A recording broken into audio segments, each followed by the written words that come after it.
था।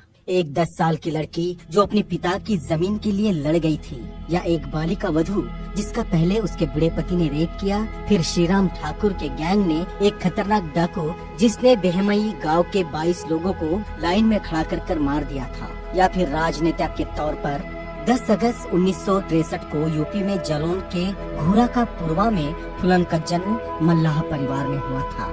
फूलन देवी का बचपन बेहद गरीबी में बीता था, लेकिन वो बचपन से ही दबंग थी। 10 साल की उम्र में जब उन्हें पता चला कि चाचा ने उनकी जमीन हड़प ली है, तो चचेरे भाई के सिर पर ईंट मार दी थी। फूलन के घर वाले उनकी इस हरकत से इतना नाराज हो गए थे कि महज 10 साल की उम्र में 35 साल बड़े पुत्तीलाल मल्लाह से शादी करा दी। फूलन की शादीशुदा जिंदगी कभी खुशहाल नहीं रही। पति मारपीट, गाली गलौज और शारीरिक शोषण करता था। इन सब से परेशान होकर फूलन ससुराल से भागकर मायके आ गई। फूलन देवी जब वापस अपने ससुराल गई तो पता चला कि उनके पति ने दूसरी शादी कर ली है, जिसके बाद पति और उसकी दूसरी पत्नी ने फूलन देवी को घर में घुसने नहीं दिया। इस दौरान फूलन देवी की मुलाकात कुछ ऐसे लोगों से हुई जो डाकुओं के गैंग से थे। यह लोग उत्तर प्रदेश और मध्य प्रदेश के बॉर्डर बुंदेलखंड में सक्रिय थे। इस बारे में अभी तक कोई पुख्ता जानकारी नहीं है। कुछ लोगों का कहना है कि डाकुओं ने उसे अगवा कर लिया था। हालांकि फूलन देवी ने अपनी ऑटोबायोग्राफी में कहा था कि किस्मत को यही मंजूर था। फूलन ने बताया, गैंग का सरदार बाबू गुज्जर मुझसे प्यार करने लगा। वही विक्रम मल्लाह को भी फूलन से प्यार था। विक्रम और सरदार के बीच ऐसी तनी कि विक्रम ने उसकी हत्या कर दी और सरदार बन गया। अब फूलन विक्रम के साथ रहने लगी। फिर क्या था, एक दिन फूलन अपने गैंग के साथ पति के गांव आई। वहाँ उसे और उसकी बीबी दोनों की जमकर पिटाई की। डाकुओं का और एक गैंग था, ठाकुरों का गैंग। जब फूलन के गैंग की इससे भिड़ंत हुई तो सबसे बुरा परिणाम फूलन को भुगतना पड़ा। उसके साथ जो होने वाला था वह किसी के भी रोंगटे खड़ा कर देने वाला था। ठाकुरों के गैंग का सरगना था श्रीराम ठाकुर और लाला ठाकुर। ये गैंग उस बाबू गुज्जर की हत्या से नाराज था जिसका जिम्मेदार फूलन को माना जाता था। दोनों गुटों में लड़ाई हुई। इस घटना के कुछ समय बाद ही ठाकुरों के गैंग ने फूलन को किडनैप कर बहमई गांव ले गए और 3 हफ्ते तक गैंग रेप किया। फूलन ने अपनी किताब में कुसुम नाम की महिला का जिक्र किया है जिसने श्रीराम की मदद की थी। फूलन के मुताबिक विक्रम मल्लाह ने उसे तोहफे में जितनी भी ज्वेलरी दी थी वो सभी कुसुम ने उसके बदन से उतार ली थी। उन्होंने लिखा था, कुसुम ने मेरे कपड़े फाड़ दिए और आदमियों के सामने नंगा छोड़ दिया।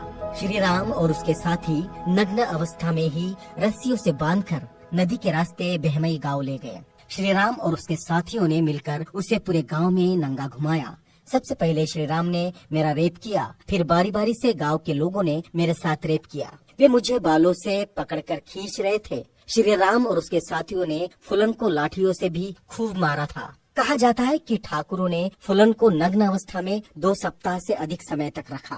फूलन एक कोठरी में बंद थी।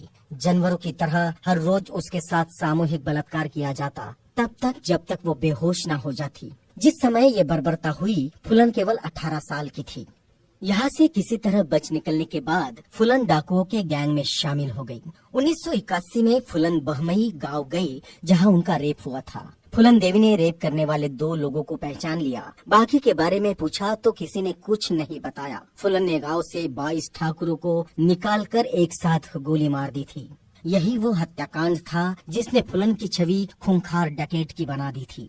चारों ओर बवाल कट गया। मीडिया ने फूलन को नया नाम दिया, बैंडेड क्वीन। भिंड के एसपी राजेंद्र चतुर्वेदी इसी बीच फूलन के गैंग के साथ बात करते रहे। ये उनका ही कमाल था कि फूलन आत्मसमर्पण को राजी हो गई। मध्य प्रदेश के मुख्यमंत्री अर्जुन सिंह के सामने उस समय उन पर 22 हत्या, 30 डकैती और 18 अपहरण के केस दर्ज थे। फूलन को 11 साल जेल में रहना पड़ा। मुलायम सिंह की सरकार ने 1993 में उन पर लगे सारे आरोप वापस लेने का फैसला लिया।